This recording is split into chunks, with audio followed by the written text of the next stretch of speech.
know, I often say this on the show, but it's great to share good news, isn't it? There's a lot of bad news around in the world today, so it's always fine, and I just think wonderful to be able to say, well, there are some nicer things going on in the world.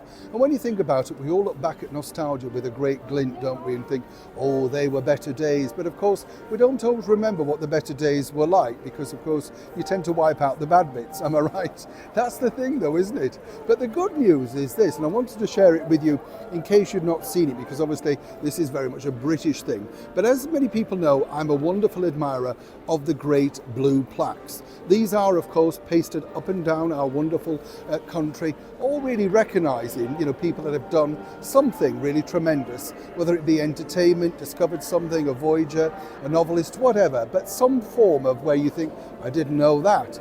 And there are so many. And if you do come to London or indeed the United Kingdom, check them out, because sometimes you look at the place where they lived and think, really? You lived here? I had no idea. For instance, John Gielgud, only lived a stone's throw away from Parliament, and you think, why would you want to live there? Brilliant actor like that. Not that there's anything wrong with it, but a strange place, don't you think? Noel Coward's house, which of course is just in a little corner of Mayfair. When you think about that, all those famous people that climb the stairs of that house, incredible when you think. Now there are going to be a few more people, including these two I wanted to share with you. The wonderful actress Audrey Hepburn will receive a blue plaque on a former residence in Mayfair. Now, Audrey Hepburn, I don't know if you know this, but of course she started out as, well, everybody knows her as the big Hollywood star, don't they, from My Fair Lady and all those other wonderful films. But actually, she started out as a dancer at the London Hippodrome Theatre, which is now, well, many people may remember, the wonderful talk of the town.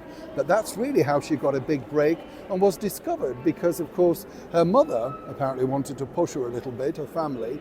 But really what she enjoyed was the fact that she thought, actually, it might be a little bit easier than dancing every night.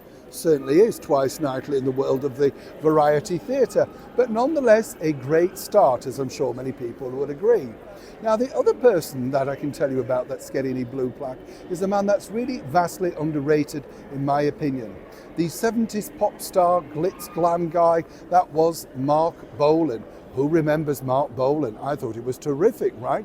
Now, what I do remember, when I was very young, they used to have a TV show on, and it was on at tea time, which was a strange thing, because he was very much, shall we say, rebellious rocker, He had the big permed hair, the glittery eye makeup, wonderful tunes like 20th Century Boy, Get It On, Ride a White Swan. You remember all those big hits. And he was about the time, of course, that glam rock truly and well and truly exploded, alongside his good friend David Bowie and so many others like Slade, Sweet and Mud.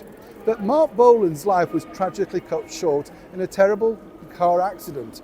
And when you think about a lot of rockers and pop stars and stuff, sadly he's not often remembered, and which is a shame, because he gave us so many great tunes. I'm hoping that this blue plaque will see a revival for his music. If you haven't checked him out, do check him out, literally for free on YouTube. I think you'll enjoy it, and it really does take you back to a time when platform shoes, flares, glittery eye makeup were just, everyday life, weren't they? And of course the wonderful Audrey Hepburn, who we can still see in those wonderful movies, all thanks to the celluloid world of the golden age of Hollywood. As ever, I hope you don't mind me sharing these things with you, but if you don't see them, you don't know. And you might just want to pay a visit to them once they're installed later this year. Neil Sean in the very heart of Waterloo Station.